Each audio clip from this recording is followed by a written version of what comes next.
Hey guys, thanks so much for watching this video. Today what we're going to do is take a look at my budget for the upcoming week, which is May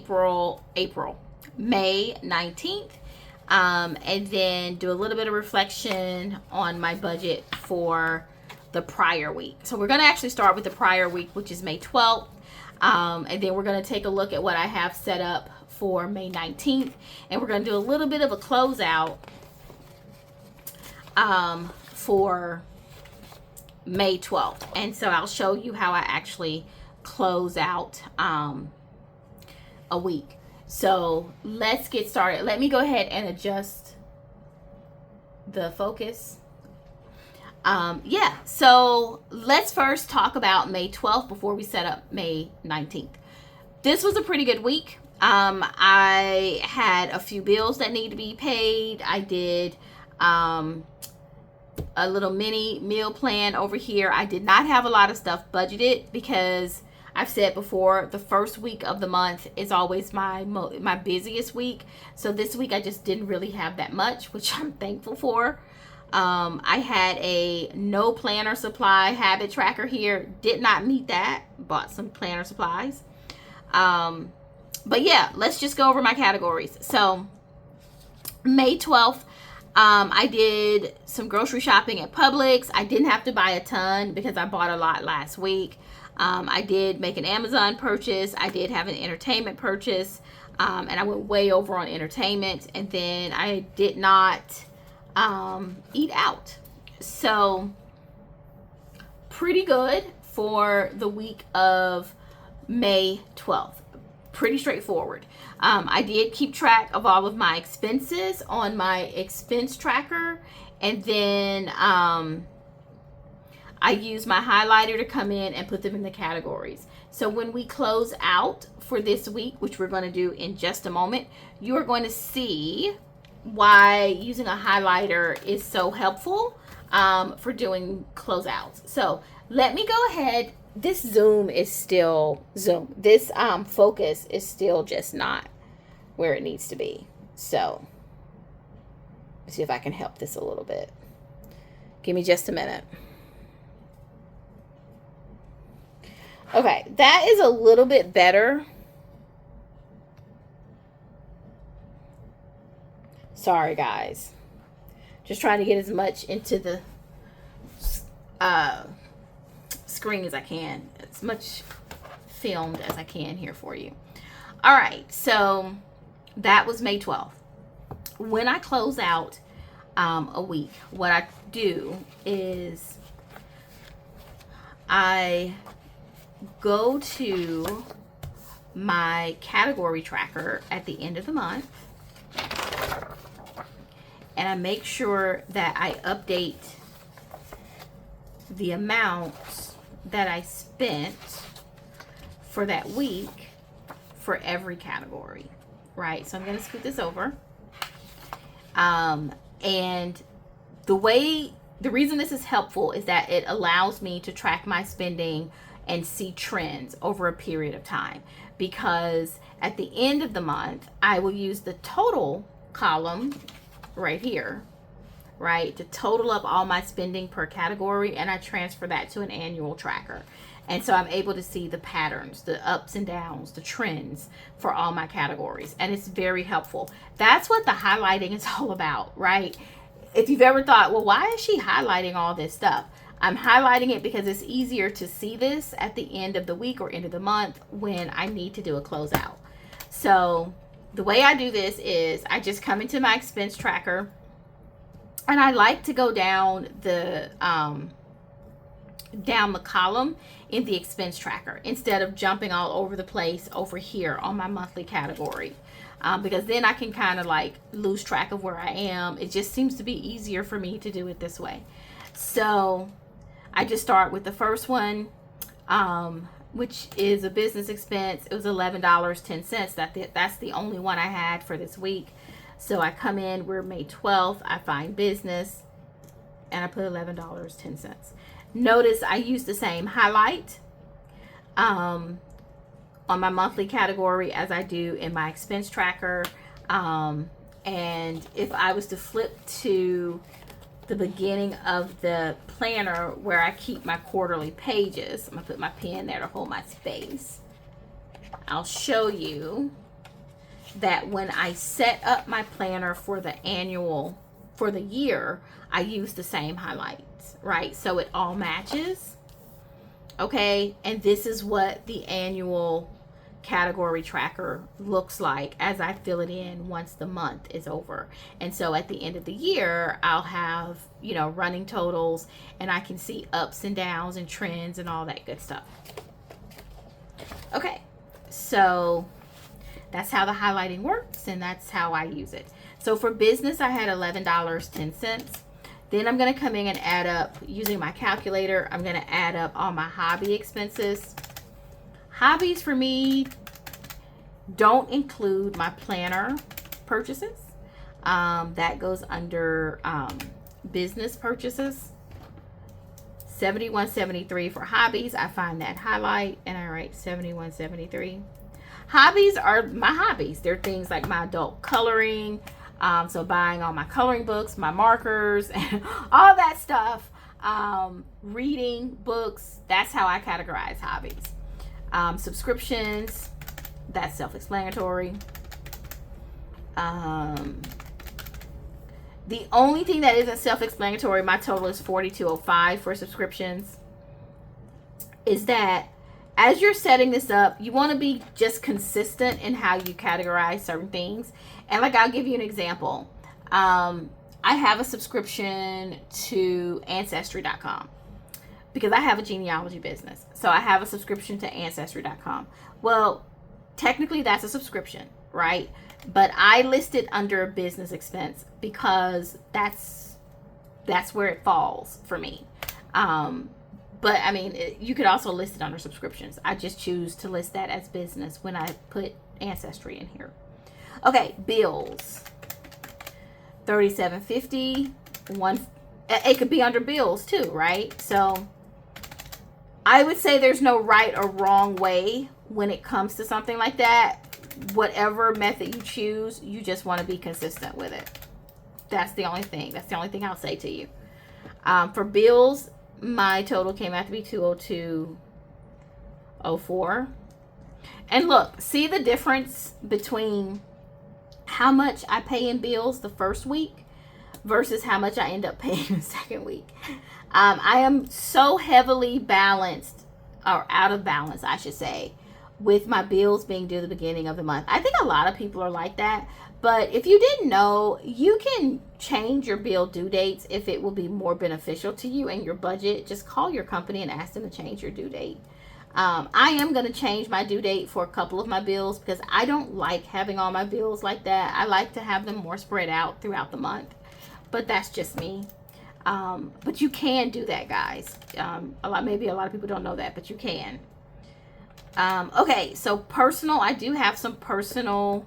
And notice how I'm just going down the row here because that's easier than jumping around and then I may miss a category. I only had one item in personal for $5.13. Bills, I already filled that out. Grocery, I had one item in grocery for $12.80. Okay, entertainment is my last one, and I had right here an item for $240. All my other categories are zero because I don't have any entries for those categories.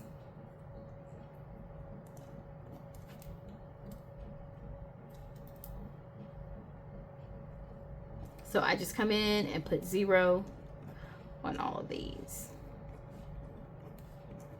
And then what I like to do is I like to add mine up for that week.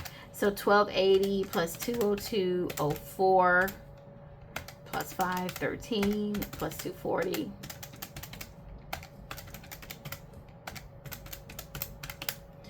Okay, $584.85.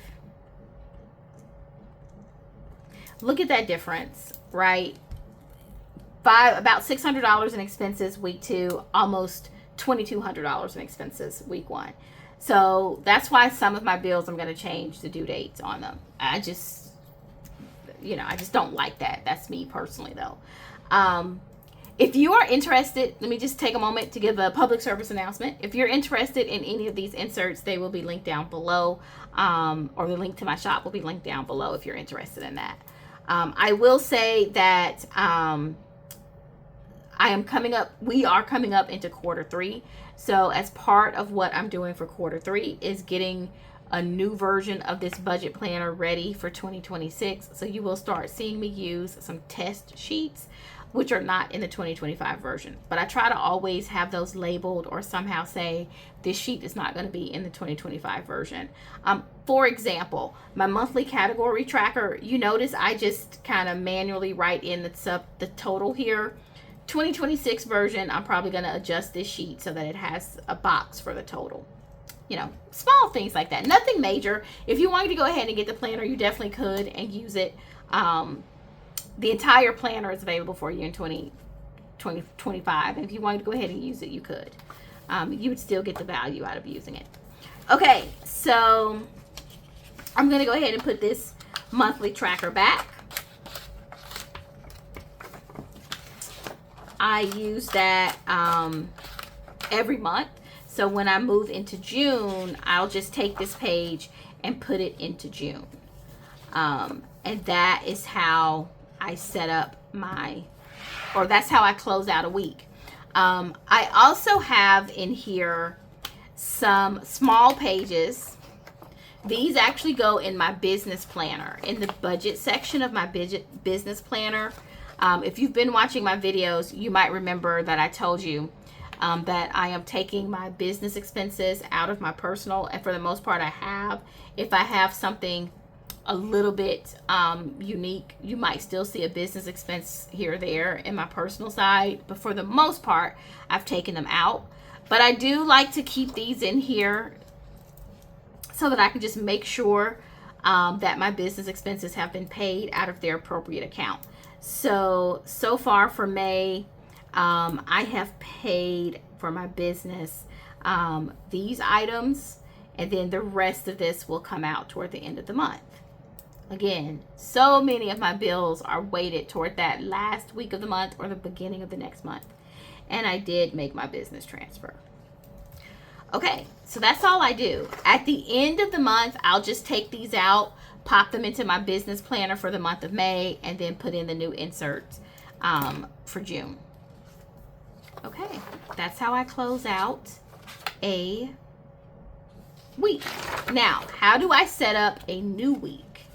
We are going to set up the week of May 19th. It's pretty straightforward and very quick. So I take my dashboard, which is where I record my digital cash envelopes. I label the week. I like to start my weeks on Mondays. Some people would start on Sundays. That's up to them. I generally always label this the same way, which is I do it with a highlighter, and then I come in and either do an outline to the highlighter. I think this time I'm going to do an outline. Or I do script over the highlighter. I like both, but I feel moved to do an outline today.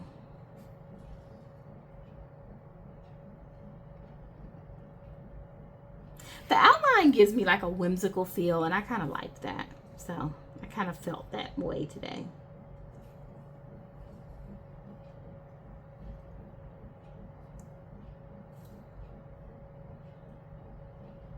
Just because you're doing something that may not be fun, I think budget planning is fun, but you may not think budget planning is fun. Doesn't mean you can't make it cute.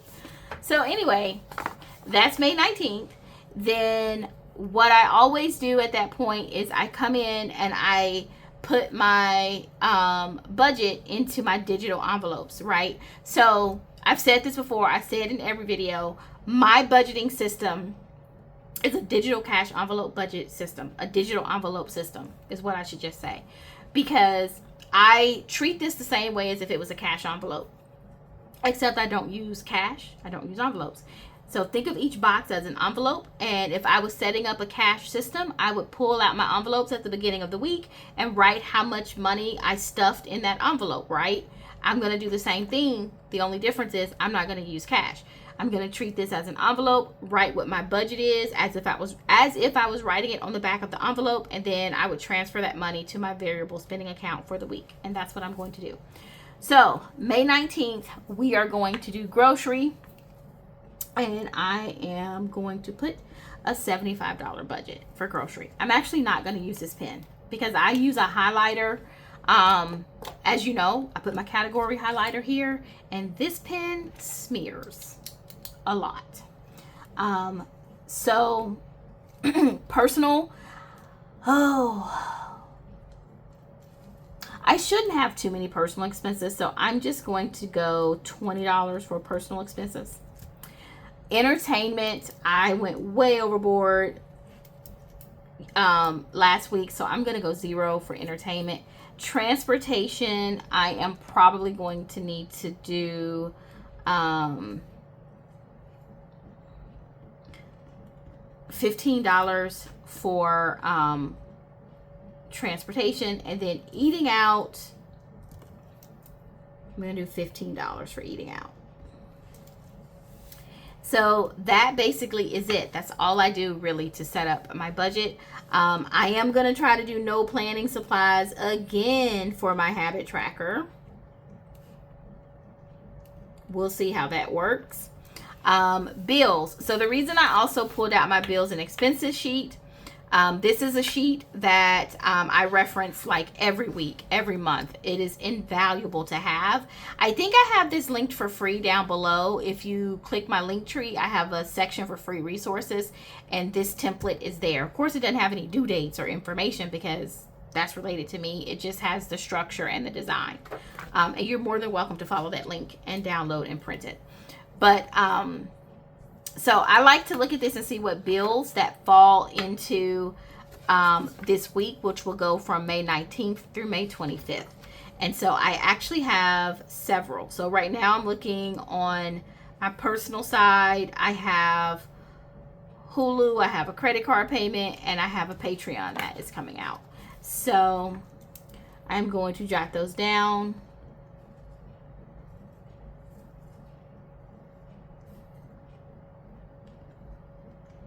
And then, yeah, that's about it. And then I'm just going to glance on my back side of that, which is where I list my business expenses. And I have my X stuff, which I did drastically reduce. And I'm thankful for that. I'm not going to put that up there now, though, because my business is separate. I just kind of glance at that as a good to know. So I'm just going to put it down here in my notes section. That's just being aware of it.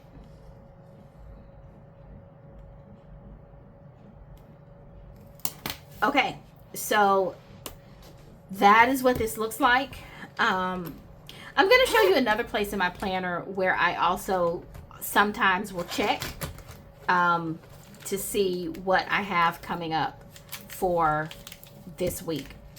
Because I actually have another bill that I need to write down that wasn't on that list. All I'm going to do now is go through my highlighters and find the correct highlighters. Let's see. Entertainment. Grocery highlighter. Where are you at? Hey, you should be in here somewhere. Probably misplaced grocery. Oh, here we go. Grocery, entertainment, eating out. So yeah, I'm just finding these highlighters so that I can put the appropriate color. Personal, I think I'm still missing, should have 5. So I'm missing dining out. There we go. So I can have the colors match, right? So I do this at the beginning of the week. So this is all part of setting up my budget planner for the week.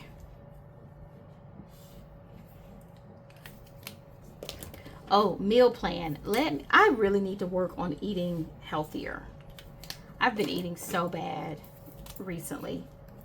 So bad. And I don't know about y'all, but the price of groceries where I live is just sky high. It is ridiculous. It's crazy. So I think I'm gonna go with some Korean chicken. I really have been craving some chicken salad. I really want a good pizza. Okay, I'm gonna stop there. And then we'll see what else comes up throughout the week that I'll put on my meal plan. Okay, let me pop these back into my planner. Oops, I actually put this in the next week so that it's ready to go.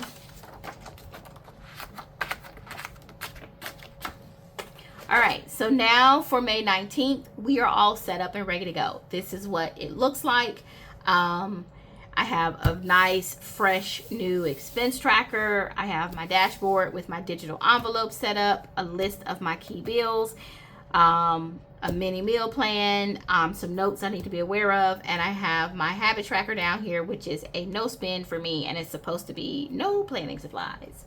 Another place I like to check is my cash flow pages.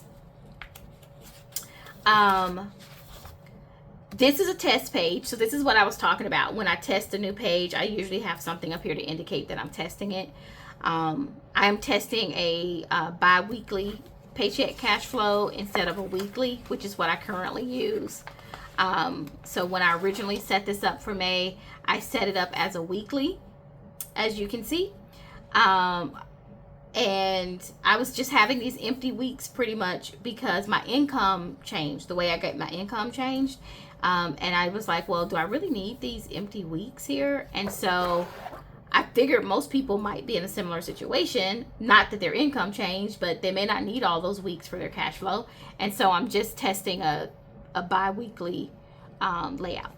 But I am going to just kind of glance here because I originally set this up and see if there's anything that I need to make myself aware of. And I do.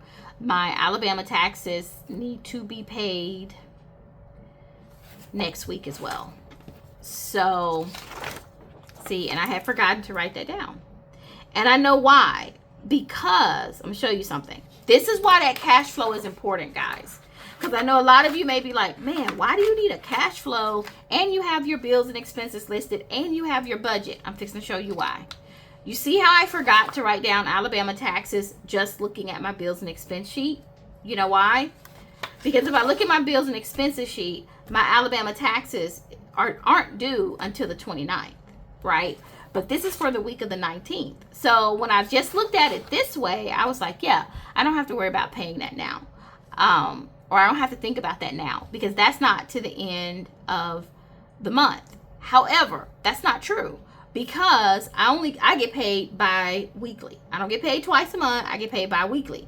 Which means I'll get paid this coming week. But then the next paycheck that I get is not going to be until after the 29th. So that means I need to be aware, even though the payment may come out automatically, this payment does not. I have to actually call and pay it. Please, it's Alabama. Just all you need to know. I have to actually call and pay this. But the point is, I need to be aware of this the same week that I'm actually getting my income so that I can make sure I budgeted for it. Now, maybe other people don't. You guys, you might have really nice cushions in your checking accounts and all that. I don't.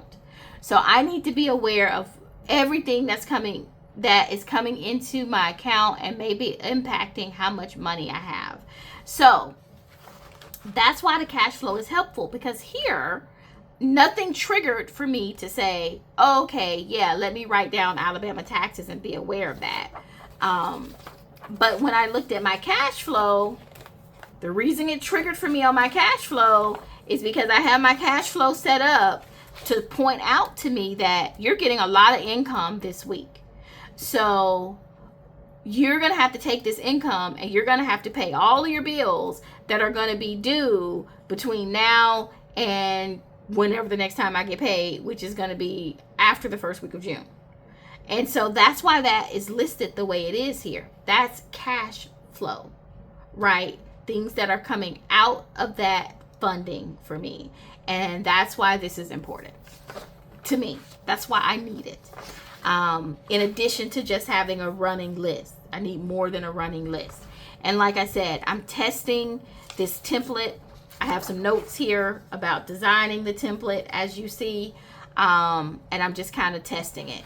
But I would have been able to see the same thing if I was using the bi-weekly cash flow, because I can see what needs to come out of my paycheck for each deposit period, right? And it's separated that way. So I just wanted to point out why it seems like I have all these duplicating sheets. They're not really duplicating. They're helping me stay on track by giving me different pieces of information, even though they look similar. Okay, so that's it. That is my setup for the week. It's a little bit more involved than I usually do for a week, but I wanted to take some time and do some more explanation about how I use my budgeting system. And as I do more budget videos, I'm going to try and get back into that because I think that's helpful to see how other people do their budgets. Even though it may not work for you, it may be something that you can adjust, adapt, modify, whatever you need to do to help you plan your budget. So thank you guys for watching. I hope you have a great day and happy planning.